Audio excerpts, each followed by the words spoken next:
The last time we saw a true Apex Solos event was with the Iron Crown event on August 13th, all the way back in 2019. And for the next 4 years, the Apex developers have clearly been petrified of actually incorporating some form of solo play element into any new game modes. And even in the style of LTMs, where you normally would be playing as a solo instead of in a full team, they've still chosen to go for the latter, to the point where, in my opinion, some of these LTMs missed out on some amazing potential. The first one that comes to mind is one that I've been very vocal about in the past. It's something I brought up in several videos of mine by now, and even made one video specifically talking about how much of a swing and a miss this game mode was, and that is Gun Run. For those who might not know, Gun Run is a gun game mode that is currently part of the mixtape where you, 2 teammates, and a total of 4 different teams farm kills in a very small map. Every time you get a kill, you end up leveling up your weapon, all the way to tier 25, where you get a throwing knife, and if you end up getting a kill with that throwing knife, you win the game. And when we look at how it works, thankfully it doesn't instantly level you up if a teammate gets a kill, which is good. You still need to get a kill with a weapon you may be uncomfortable with, but having a shared progression system means that you can play an entire gun run game and only get maybe a handful of kills out of the potential 25, and then maybe even finish off the game winning with only 1 throwing knife kill. The next issue with gun game is the larger one and probably ties into the shared progression as well. The problem is that we're in a team, in a gun game style game mode. For those who may not know, and as far as I know, gun game traditionally is a solo type free-for-all style of game mode with a lot of fun, chaos, and crazy moments. There have been team deathmatch based gun game modes in the past, but I would argue that the most popular ones definitely were the free-for-all ones. But even when the modes featured a team deathmatch style server, the progression was still individual, and the winner wasn't a team, but one specific player who leveled up and got kills with all of those weapons. So other than the whole progression thing, which turns Gun Run from something bad into something nearly unplayable when compared to the predecessors, I feel like having full teams, especially many full teams in the same server going at it, just makes it feel super weird. And I don't think that Respawn needed to try and reinvent the wheel here. And after they had hosted a fan vote on which game mode they should feature with the release of Season 17, Control won by a long shot, with Gun Run left in the dirt, which is just such a shame for a game mode that had so much potential. Another game mode that would have been really cool to see, and keep in mind I don't think this was an LTM that Respawn ever planned to release, would be Deathmatch, as in free-for-all Deathmatch.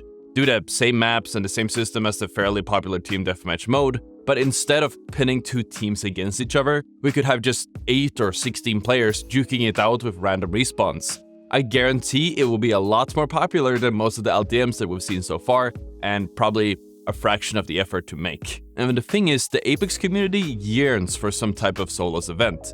Most specifically ask for the return of the Iron Crown Solos event, which was a battle royale with 60 players in their own individual teams. But like I mentioned previously, I think that the game would benefit a lot from any type of solo game mode. And there are plenty of modes where you can simply turn the game mode into a solos version of it and have a completely different, in some cases even an improved experience. So what happened with the August 13 Solos event? What was so wrong that Respawn went completely scorched earth on any form of solo modes, to the point that they, to this day, 4 years later, still haven't brought it back one single time? Thankfully, Respawn eventually shared their own thoughts on the situation, with their official stance appearing in the Old Ways event's patch notes, and this gives us some insight into why we only saw a solo-style game mode once, and then never have again.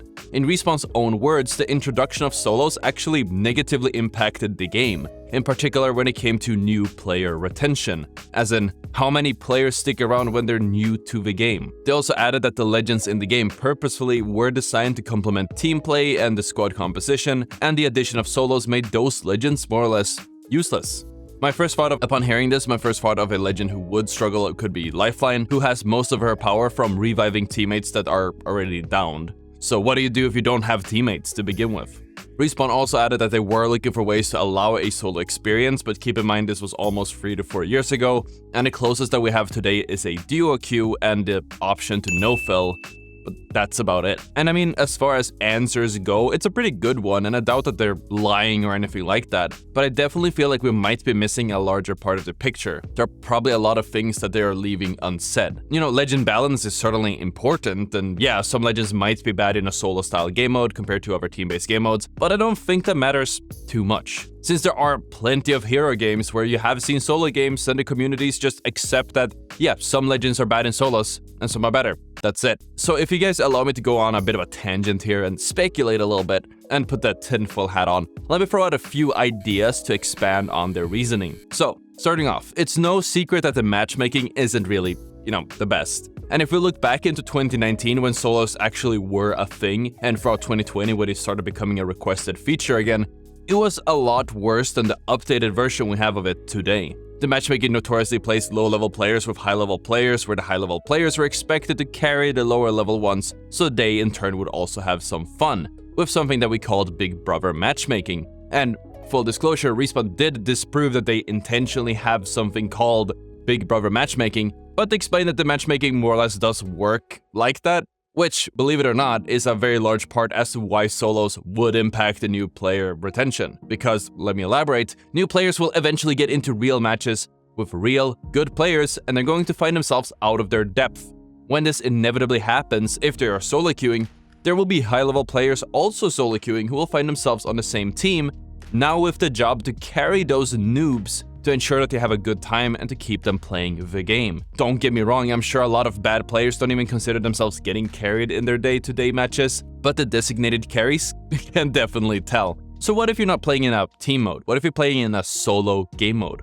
All of a sudden, the new players don't have anyone to carry them. They jump in game, get absolutely blasted without a designated carry, and then they leave the game out of frustration, which in turn shows as negative game retention for those new players. I think them being new players is an important distinction as well, because experienced and, well, you know, better players are probably having a blast in a solos queue where they are being untethered from having 2 sandbags that they are supposed to carry.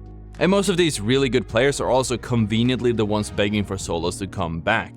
But these silly players don't understand that their job isn't to have a good time. It's to babysit little Timmy until he decides to use his mom's credit card on the battle pass.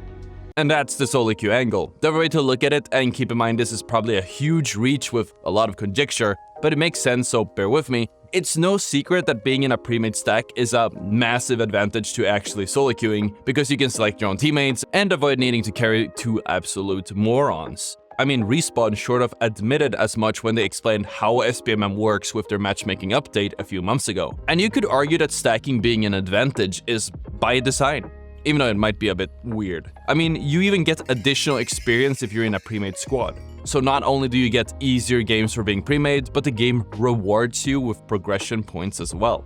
Think about it. If stacking is such a huge advantage, everyone will want to be in a pre-made stack, right? So what happens if you're an Apex player and want people to stack with for that advantage, but don't actually have access to teammates to play with? You might start asking your real-life friends to install Apex and start playing the game with you. It's an incredibly strong recruitment tool, and Respawn would want to make sure to keep those players hooked for long enough, to the point where they start playing on their own, and maybe bring in their own friends as well.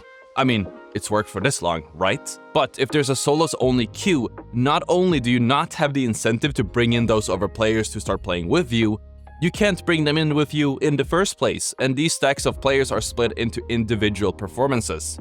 If this happens, the new players that were onboarded by their experienced friend are thrown to the wolves, and they might just get absolutely blasted, uninstall the game, and never come back again. And if we look at Apex's design decisions through that lens, things start making a little bit more sense. Why introduce the risk of losing a player because they themselves are bad, when you can coddle them, give them every advantage in the book, and just keep them on the hook so they will keep bringing more and more players in? From a business perspective, it makes a lot of sense. Of course, thank you guys for listening to my thoughts on this. I'm curious to hear what you all think in the comments. As usual, hit the like, subscribe, and if you are interested in more of Apex's large problems with their design philosophy, check out the video on the screen. It's a banger. Thank you so much for watching, and I'll see you all tomorrow.